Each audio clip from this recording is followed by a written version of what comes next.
وَلِلَّهِ عَلَى النَّاسِ حِجُّ الْبَيْتِ مَنِ اسْتَطَاعَ إِلَيْهِ سَبِيلًا۔ رب کائنات نے ارشاد فرمایا کہ لوگوں پر اللہ کے لیے اس کے گھر کا حج کرنا فرض ہے۔ اور کس پر فرض ہے؟ رب کائنات نے یہ بھی بیان فرما دیا مَنِ اسْتَطَاعَ إِلَيْهِ سَبِيلًا، کہ جو اس راستے پر اور وہاں تک پہنچنے کی استطاعت رکھتا۔ وَمَنْ كَفَرَ فَإِنَّ اللَّهَ غَنِيٌّ عَنِ الْعَالَمِينَ، اور جس نے انکار کیا، جو منکر ہوا، فَإِنَّ اللَّهَ غَنِيٌّ، بس وہ جان لے کہ اللہ غنی ہے، اللہ غنی ہے، ہر چیز سے بے نیاز ہے، اور وہ سارے عالمین سے بے نیاز ہے۔ یہ آیت مبارکہ خطبے کے اندر میں نے تلاوت کرنے کا شرف حاصل کیا، اور اس کا ترجمہ بھی میں نے آپ کو سماعت کر دیا، اور اسی آیت مبارکہ پر انشاءاللہ اس کی روشنی میں کچھ گفتگو کرنے کی سعادت حاصل کریں گے مختصر سے وقت میں۔ اس آیت مبارکہ میں رب کائنات نے فرمایا کہ میں نے لوگوں پر فرض کر دیا کہ وہ میرے گھر کا حج کریں۔ وَلِلَّهِ عَلَى النَّاسِ، عربی زبان میں ناس جو ہے وہ لوگوں کو کہتے ہیں۔ فرمایا لوگوں پر اللہ کے لیے اس کا گھر کا حج کرنا یہ فرض ہے۔ اب جس میں اللہ رب العزت نے لوگوں کا ذکر کیا ہے وہ کون سے لوگ ہیں؟ کن لوگوں پر اللہ رب العزت نے فرض کیا؟ شریعت کے اندر ان لوگوں کو آقا علیہ السلام نے جو بیان فرمایا کہ وہ لوگ کون ہیں، فرمایا وہ مسلمان ہیں۔ وہ کون ہیں؟ مسلمان ہیں، اور وہ عاقل ہیں، وہ بالغ ہیں، اور آزاد ہیں۔ یہ جو لوگ ہیں ان پر حج جو ہے وہ فرض ہے۔ کافر ہے تو اس پر حج فرض نہیں، نابالغ ہے تو اس پر حج فرض نہیں، اسی طرح اگر کوئی مجنون ہے یا پاگل ہے تو اس پر حج فرض نہیں، غلام ہے تو اس پر حج فرض نہیں۔ اسی طرح آقا صلی اللہ علیہ وسلم کی بارگاہ میں ایک وفد آیا، تو اس وفد میں ایک عورت بھی شامل تھی، وہ حج کے لیے آیا تھا۔ تو آقا علیہ السلام کی بارگاہ میں وہ عورت عرض کرنے لگی، یا رسول اللہ صلی اللہ علیہ وسلم، حضور کیا اس بچے پر بھی حج فرض ہے؟ تو آقا علیہ السلام نے فرمایا نہیں، تجھے حج یہ بچہ بھی کر سکتا ہے؟ تو آقا علیہ السلام نے فرمایا ہاں، یہ بچہ بھی حج کر سکتا ہے، یہ بچہ بھی حج کر سکتا ہے، لیکن اس کے حج کا ثواب اس کے والدین کو ملے گا۔ اس کے حج کا ثواب اس کے والدین کو ملے گا۔ یہ بچہ حج کر سکتا ہے، لیکن حکم جو میں بتانا چاہتا ہوں وہ یہ ہے کہ ہر بچے نے حج تو کر لیا لیکن اس پہ فرض نہیں تھا۔ جب وہ بالغ ہوگا اس پر حج پھر سے واجب ہو جائے گا، کیونکہ بچے پر حج واجب نہیں تھا، لیکن جب وہ بلوغت کی عمر میں پہنچ جائے گا، بالغ ہو جائے گا، تو بچپن والا حج اس کا شمار نہیں کیا جائے گا۔ بلوغت کے بعد جو دوبارہ اس پر حج واجب ہوگا۔ اسی طرح پہلے دور کے اندر غلام جو مالک تھے وہ اپنے غلاموں کو لے کر جو تھے وہ حج کے لیے چلا جایا کرتے تھے، تو غلام بھی ان کے ساتھ حج کر لیا۔ تو اس طرح جب بندہ غلام ہو اور غلامی میں وہ حج کر لے تو ان کا حج شمار نہیں ہوگا، ثواب ملے گا، لیکن جب وہ غلامی سے آزاد ہو جائے گا تو آزادی کے بعد اس پر حج دوبارہ کرنا واجب ہو جائے گا۔ اسی طرح کافر ہے، اس نے حج کر لیا تو اس کا حج شمار نہیں ہوگا، جب وہ دار اسلام میں داخل ہو جائے گا، کلمہ پڑھ کر مسلمان ہو جائے گا، تو پھر اس پر حج کرنا واجب ہو جائے گا۔ تو رب کائنات نے فرمایا کہ لوگوں پر میں نے فرض کر دیا کہ وہ میرے گھر کا حج کریں، اور لوگوں میں کون ہے؟ مسلمان ہیں، عاقل ہیں، بالغ ہیں، اور آزاد ہیں، اور ان پر بھی حج اس وقت فرض ہوگا من استطاع، جب یہ صاحب استطاعت ہوں گے۔ اب الحمدللہ سارے مسلمان بھی ہیں، عاقل بھی ہیں، بالغ بھی ہیں، اور آزاد بھی ہیں، تو ہمارے اوپر حج اس وقت فرض ہوگا کہ جب ہم صاحب استطاعت ہوں گے۔ تو یہ اللہ رب العزت نے کرم فرمایا، یہ بھی اس رب کائنات کی برکت اور رحمت ہے جو اپنے بندوں پر اس رب کائنات نے فرمائی۔ حج اس کا لغوی معنی تو قصد کرنا ہے، ارادہ کرنا ہے، زیارت کرنا ہے۔ استراحت اس کا جو معنی بنتا ہے وہ خاص ایام میں خاص مقام پر جا کر خاص لباس پہن کے خاص عبادت کرنا، اس کو حج کہتے ہیں۔ اس میں سارے اعمال یہ خاص ہیں، یعنی حج صرف وہیں پر ہوگا جہاں پر کرنے کا حکم ہے، بیت اللہ شریف۔ آپ کہیں گے میں انڈیا جا رہا ہوں حج کرنے کے لیے، میں امریکہ جا رہا ہوں، حج تو صرف اسی مقام پر ہوگا۔ نماز تو ہم پوری زمین پر کہیں بھی پڑھ سکتے ہیں، روزہ ہم پوری دنیا کے اندر جہاں بھی ہیں کہیں بھی رکھ سکتے ہیں، زکوٰۃ جس مرضی مقام پر ہے دے سکتے ہیں، لیکن حج پوری کائنات میں کسی جگہ پر نہیں ہوگا سوائے بیت اللہ شریف کے۔ حج صرف اس کے مقام پر ہوگا۔ تو حج کا مطلب یہ بنا کہ حج جو ہے وہ خاص مقام پر خاص لباس کے ساتھ اور خاص ایام کے اندر اور خاص عبادت یہ حج ہے. بات سمجھ گئے؟ تو حج صرف بیت اللہ شریف میں ہوگا اور وہ اس کے لیے بھی خاص ایام ہیں. یہ کہ پورا سال حج کے ہوں گے، خاص ایام جو حج کے شریعت کے اندر مقرر کیے ہیں. تو یہ اس کا لغوی اور اصطلاحی معنی ہو گیا.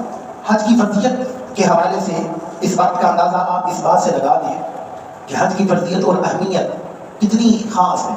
حج بیت اللہ کا موقع تھا، حجۃ الوداع کا زمانہ تھا.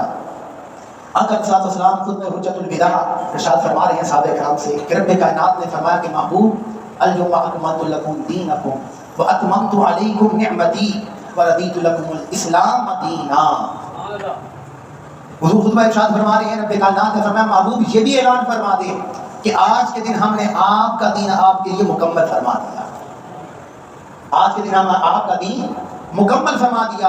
وَأَتْمَمْتُ عَلَيْكُمْ نِعْمَتِي اور اپنی ساری نعمتیں محبوب آپ پر تمام فرما دی. دین بھی مکمل کر دیا اور ساری نعمتیں بھی حضور آپ کو عطا فرما دی. اپنی ساری نعمتیں عطا فرما دی. وَرَضِيتُ لَكُمُ الْإِسْلَامَ دِينًا اور محبوب دین اسلام کو بطور دین آپ کے لیے ہم نے پسند فرمایا. تو یہ دین پسند فرمایا اللہ رب العزت نے حضور علیہ السلام اور آقا علیہ السلام کے صدقے سے یہ ہمیں دین ملا ہے. یہ حضور کے صدقے سے دین ملا اور اتنا خوبصورت دین، اتنا وسیع دین اور اتنا وسعت والا دین آقا علیہ السلام کے صدقے سے ہم. اور یہ دین اس میں کوئی جبر نہیں ہے، کوئی سختی نہیں ہے، کوئی تنگی نہیں ہے. دین بڑی وسعت والا ہے. دین اپنے ماننے والوں کے لیے آسانیاں پیدا کرتا ہے. اگر آپ اندازہ کریں کہ یہ ہمارے لیے حکم ہو جاتا کہ بھئی ہر حال میں حج کرنا ہے، آپ سمجھے ذرا اس بات کو. میں بتا رہا ہوں کہ یہ جس دین کو ہم نے اپنایا ہے اس میں بڑی وسعت ہے.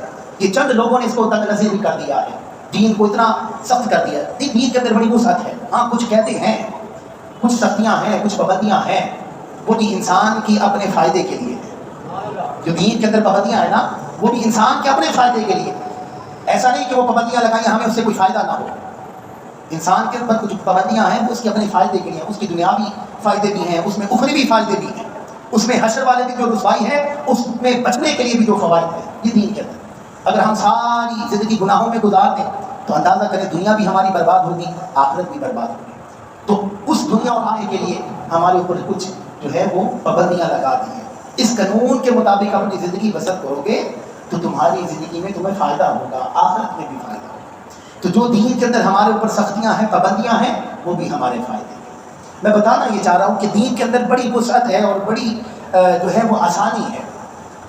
ایک لمحے کے لیے ذرا اس بات کی طرف توجہ لے کر جائیں کہ اگر حج ہر سال ہمارے اوپر فرض ہو جاتا ہے، ہر سال. آج یہ سال کا پیکج تو مجھے اندازہ نہیں کہ 10-12 لاکھ تو ہوگا، اتنا پیکج ہے. اگر ہر بندے پر یہ فرض ہو جاتا ہے، جس طرح نماز فرض ہے کہ ہر بندے نے نماز پڑھنی ہے، اسی طرح حج اگر ہر بندے پر فرض ہو جاتا تو کتنی مشکل ہوتی. کتنا جب ہر سال کون 10 لاکھ روپیہ لگاتا، 12 لاکھ لگاتا. جن کے پاس مال تھا وہ تو لگا لیتے، لیکن غریب کیا کرتے. لیکن اللہ رب العزت نے اتنی آسانی پیدا فرما دی کہ ہر سال میں فرمایا زندگی کے اندر جب تمہارے پاس مال آ جائے، جب مال آ جائے، سب صاحب استطاعت ہو جاؤ، اس وقت تمہارے اوپر حج فرض. تو یہ دین کے اندر آسانی نہیں تو اور کیا. دین کے اندر آسانی ہے. یہ جو دین ہے یہ آقا علیہ السلام کے صدقے سے جو دین ملا یہ رحمت والا دین ملا. اس میں بڑی آسانی ہے. تو میں عرض کر رہا تھا حج دین اسلام کا اور ارکان اسلام کا 5واں رکن ہے. تو اس کی اہمیت کا اندازہ اس بات سے بھی لگا لیں. صحابہ کرام حضور علیہ السلام کی بارگاہ میں تشریف فرمایا. نبی پاک صلی اللہ علیہ وسلم نے فرمایا کہ لوگوں اللہ نے تم پر حج فرض کر دیا، اللہ نے تم پر حج فرض کر دیا ہے، تم حج کیا کرو. آقا علیہ السلام نے جب یہ خطاب فرمایا صحابہ کرام تشریف فرما تھے. ایک صحابی رسول کھڑا ہوا، آقا علیہ السلام کی بارگاہ میں عرض کرنے لگا یا رسول اللہ کہ حج ہر سال ہم حج کریں؟ حضور علیہ السلام خاموش رہے، کوئی جواب نہ. اس صحابی رسول نے 3 مرتبہ یہ سوال کیا یا رسول اللہ حج ہر سال فرض ہے؟ آقا علیہ السلام نے کسی سوال کے جواب میں ارشاد نہ فرمایا، خاموش رہے. چند لمحے خاموش رہنے کے بعد حضور علیہ السلام نے پھر خطاب فرمایا صحابہ کرام، اور اپنے خطاب میں فرمایا کہ میرے صحابہ جس وقت یہ مجھ سے سوال کر رہا تھا کہ حج ہر سال فرض ہے، حضور فرماتے اگر میں اسے کہہ دیتا ہاں حج ہر سال فرض ہے تو حضور فرماتے رب کعبہ کی قسم حج ہر سال فرض ہو جاتا، حج ہر سال فرض ہو جاتا. جس وقت میں ہاں کہہ دیتا لیکن مجھے اپنی امت کا خیال آیا کہ میری امت اتنی مشقت برداشت نہیں کر سکتی. یہ حضور کی رحمت ہے. اگر حضور ہاں فرما دیتے تو اندازہ کریں کہ امت کے لیے کتنی مشقت ہو جاتی, کتنی پریشانی ہو جاتی. جیسے تیسے بھی ہوتا ہمیں یہ فرض ادا کرنا پڑتا, اپنے گھر کا سامان بیچ کر کیوں نہ کرنا پڑتا, یہ ادا کرنا پڑتا. لیکن آقا علیہ الصلوۃ والسلام نے اپنی نگاہ نبوت سے اپنی امت کو دیکھ لیا کہ میری امت کے اندر ایسے بھی لوگ ہوں گے جو امیر ہوں گے, جو صاحب استطاعت ہوں گے, جو صاحب نصاب ہوں گے, وہ تو حج کر لیں گے, لیکن غریبوں کا کون وارث ہوگا, غریبوں کی غم خواری کون کرے گا. آقا نے فرمایا اگر غریبوں سے ہمدردی میں نہیں کروں گا تو اور کون کرے گا. تو آقا علیہ الصلوۃ والسلام نے اس لمحے اپنی امت سے غم خاری کی, اپنی امت سے بھلائی کی. تو آقا کی رحمت سے حضور علیہ الصلوۃ والسلام نے ہمیں اتنی بڑی مشقت سے بچایا. تو یہ بھی حضور علیہ الصلوۃ والسلام کی برکت سے ہمیں آسانی ملی ہے. تو حاضرین محترم, حج کوئی عام عبادت نہیں, یہ عبادتوں میں بڑی خاص عبادت ہے. اگر یہ خاص عبادت نہ ہوتی تو اسے ارکان خمسہ میں نہ رکھا جاتا. ارکان, اس پر ایمان لانا, اس کو ماننا, یہ انسان پر فرض ہے. جس طرح نماز فرض ہے, روزہ فرض ہے, زکوٰۃ فرض ہے, حج فرض ہے, یہ حج اسی طرح فرض ہے. اس کا انکار کرنے والا دین اسلام سے خارج ہو جاتا ہے, کافر ہو جاتا ہے. تو اس کی فرضیت پر ایمان رکھنا بڑا ضروری ہے. یہ بڑی خاص عبادت ہے, اور یہ خاص عبادت اللہ رب العزت عام بندوں کو عطا نہیں فرماتا. یہ خاص عبادت جو ہے نا, یہ عام بندوں کے لیے نہیں ہے, یہ خاص بندوں کے لیے. اچھا, عام بندے اور خاص بندے, اس کو بھی آپ ذرا سمجھ لیں. اللہ رب العزت کے نزدیک تو سارے بندے ہیں نا اس کے. مسلمان یہ بھی اس کے بندے ہیں, اور یہودی اور عیسائی اور کافر اور مشرک لوگ, یہ سارے یہ بھی اس کے بندے ہیں.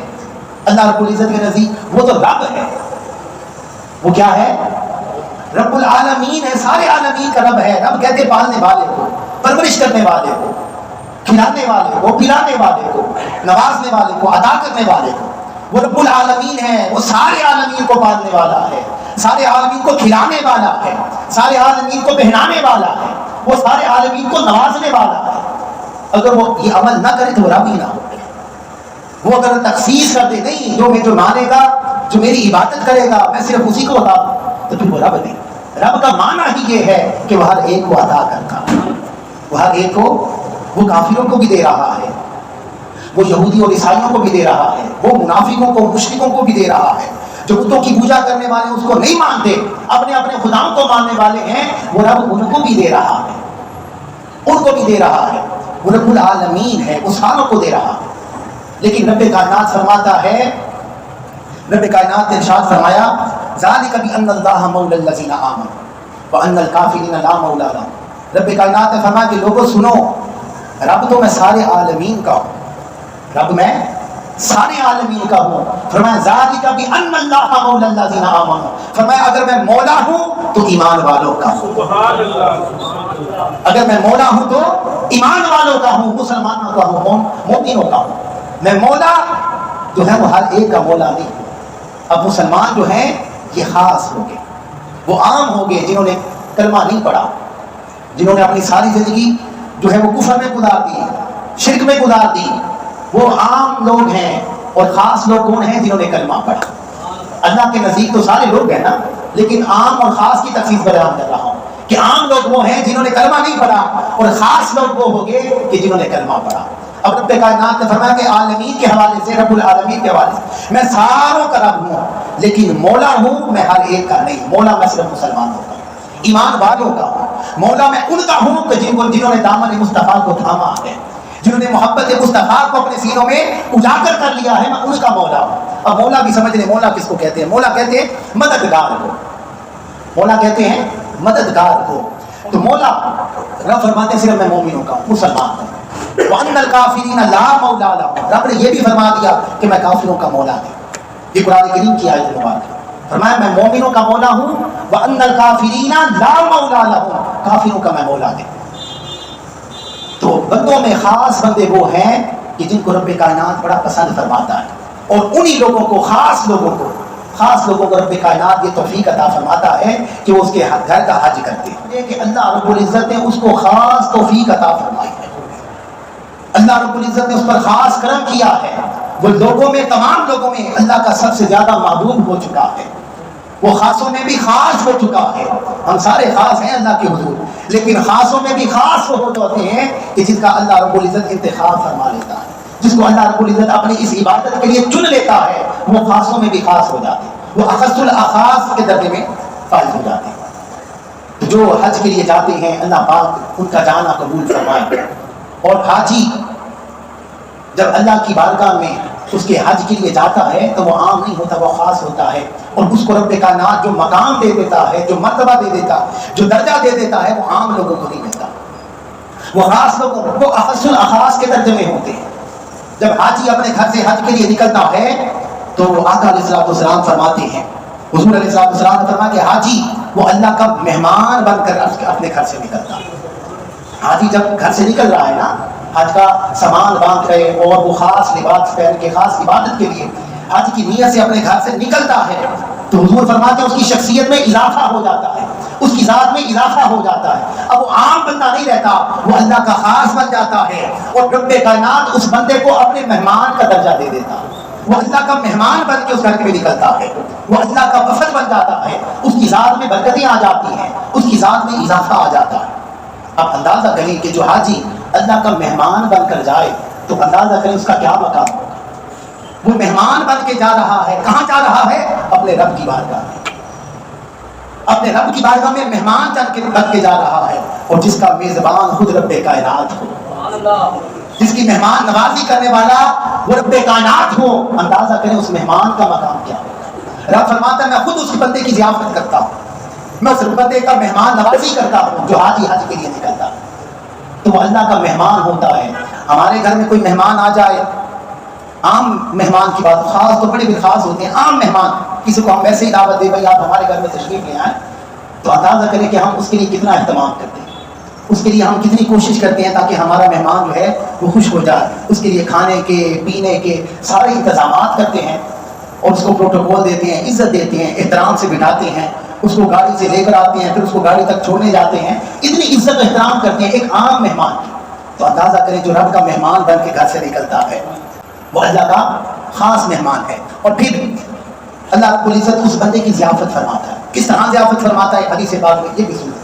کریم آقا تاجدار کائنات صلی اللہ علیہ وسلم نے فرمایا کہ جب ایک حاجی اپنے گھر سے نکلتا ہے ذات راہ مکمل کر کے اور ساری سفر کی مشقتوں کو برداشت کر کے, اور جب قدم اٹھا کر لبیک کی صدائیں گویا بلند کر کے اس رب کائنات کی بارگاہ میں پہنچتا ہے, تو رب کائنات سب سے پہلے اس بندے کی ضیافت کیا کرتا ہے؟ حضور علیہ السلام نے فرمایا کہ جب وہ قدم اٹھا کر بیت اللہ شریف کے سامنے پہنچ جاتا ہے, اور اس کی آنکھوں کے سامنے بیت اللہ شریف ہوتا ہے, خانہ کعبہ ہوتا ہے, حضور فرماتے ہیں جب اس بندے کی پہلی نگاہ بیت اللہ شریف پر پڑتی ہے, اس ایک نگاہ پر رب کائنات اس بندے کے سارے گناہوں کو معاف فرماتا ہے. ایک نگاہ پر اس بندے کے سارے گناہوں کو معاف. سب سے پہلی ضیافت اس بندے کی رب کائنات کی طرف سے یہ ہوتی ہے. ایک نگاہ ڈالی, زندگی بھر کے جتنے بھی گناہ ہیں رب کائنات سارے معاف فرماتے ہیں, سارے گناہ جو ہیں وہ معاف کر دیے جاتے ہیں. یہ رب کائنات کی بارگاہ کی طرف سے ضیافت نہیں تو اور کیا. رب کائنات اس بندے, کیونکہ وہ خود فرماتا ہے کہ یہ میرا مہمان ہے, میں خود اس کی مہمان نوازی کر رہا ہوں. یہاں پر کھانے پینے کی بات نہیں ہے. جو حاجی ہیں حج پر گئے انہیں پتا ہے کہ کس طرح کے وہاں پر کھانے ملتے ہیں اور کتنی نعمتیں پکڑ کے لوگ زندہ نہیں صاحب پکڑ کے لوگ جو ہے وہ کھلاتے ہیں, خدمت کر کتنی خدمت کرتے ہیں. وہ اس وجہ سے کہ اللہ کے مہمان ہیں, اللہ کے مہمان کی خدمت کریں گے تو اللہ بھی خوش ہوگا. تو آقا علیہ الصلوۃ والسلام نے فرمایا کہ ایک نگاہ پر رب کائنات کی بارگاہ سے جو سب سے پہلی اسے ضیافت ملتی ہے وہ اس کے گناہ معاف کر دیتا ہے. رب کائنات اس بندے کو گناہوں سے پاک کر دیتا ہے, صاف کر دیتا ہے, اور جب سارے اس کے گناہ صاف ہو جاتے ہیں, زندگی اس کی پاک اور صاف ہو جاتی ہے, پھر عبادت کا بھی مزہ اپنا ہے. پھر قدم قدم پر اسے نیکیاں ملنی شروع ہو جاتی ہیں, پھر اس پر رحمتیں ہوتی ہیں, برکتیں ہوتی ہیں. اور پھر اس سے اگلی بات سنیں, نبی پاک صلی اللہ علیہ وسلم نے فرمایا, حضور نے فرمایا کہ جب بندہ بیت اللہ میں پہنچ جاتا ہے, اللہ پاک سب کو لے جاتا ہے. محترم آقا علیہ السلام نے فرمایا کہ جب بندہ حرم کعبہ میں بیٹھ جاتا ہے, اب یہاں سے تو سفر باندھ کر گیا نا, اب لیکن رب کائنات اپنے بندوں پر کس طرح مہمان نوازی کرا. حرم کعبہ میں بیٹھ گیا ہے, آقا فرماتے ہیں کہ 120 رحمت رب کائنات بیت اللہ پر نازل فرماتا ہے. کتنی؟ 120 رحمتیں ہر روز بیت اللہ پر نازل ہوتی ہیں, اور رب کائنات کی رحمت کا کوئی اندازہ نہیں کر سکتا کہ ایک رحمت کتنی ہے.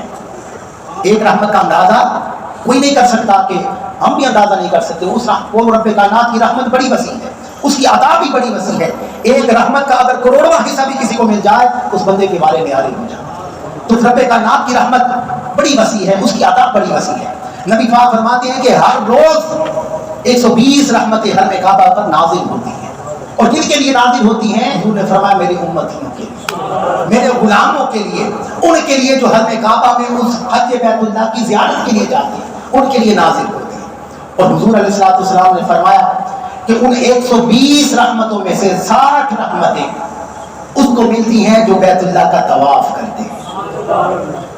وہ خاص لباس پہن کے, امثلہ لباس, احرام کا لباس پہن کے جو حرم کعبہ کا طواف کرتے ہیں, دیوانہ وار, مستانہ وار, وہ احرام کی چادریں امثلے پہن کر طواف کرتے ہیں اور دیوانہ وار, مستانہ وار اپنی زبان سے عشق کا ترانہ بھی گاتے ہیں. اور کیا کہتے ہیں؟ لبیک اللہم لبیک لبیک لا شریک لک لبیک ان الحمد والنعمت لک والملک لا شریک لک. یہ عشق اور محبت کا ترانہ الاپتے ہیں اور دیوانہ وار بیت اللہ کا طواف کرتے ہیں. تو آقا نے فرمایا کہ 60 رحمتیں ان طواف کرنے والوں کو ملتی ہیں. 60 رحمتیں طواف کرنے والوں کے لیے. اور باقی کتنی بچی؟ کتنی بچی؟ 60 رحمتیں. آقا علیہ الصلوۃ والسلام نے فرمایا کہ ان 60 رحمتوں میں سے جو 40 رحمتیں ہیں یہ صرف اس کو ملتی ہیں جو بیت اللہ کی طرف منہ کر کے نماز پڑھتا ہے, جو قیام کر رہا ہے, جو رکوع کر رہا ہے, جو سجود کر رہا ہے, جو رب کا ذکر کر رہا ہے. 40 رحمتیں اس بندے کو ملتی ہیں جو بیت اللہ کے سامنے اس حرم پاک میں کھڑا ہو کر نماز پڑھتا ہے. 40 رحمتیں اسے. اب بتائیں باقی کتنی بچی؟ 20 رحمتیں. آقا علیہ الصلوۃ والسلام نے فرمایا کہ 20 رحمتیں یہ صرف ان کے لیے ہیں کہ جو نہ طواف کر رہے ہیں, جو نہ نماز پڑھ رہی ہیں, بس وہاں پر بیٹھ کر حرم کعبہ کی طرف منہ کر کے حرم کعبہ کی زیارت کر رہے ہیں. وہاں پر بیٹھ کر صرف زیارت کرنے پر رب کائنات 20 رحمتیں اسے بھی عطا فرما رہا. تو اندازہ کرے کہ حاجی پر رب کائنات کتنی برکتیں اور کتنی رحمتیں کر رہا, اس کو کتنا نواز رہا ہے, کتنا عطا کر رہا. وہ عام بندہ ہے نہیں, وہ خاص بندہ ہے. اللہ رب العزت اپنے بندوں کو توفیق عطا فرماتا ہے اور یہ توفیق ایسے نہیں مل جاتی, توفیق بھی رب سے مانگنی پڑتی ہے. اللہ پاک ہم سب کو توفیق عطا فرمائے.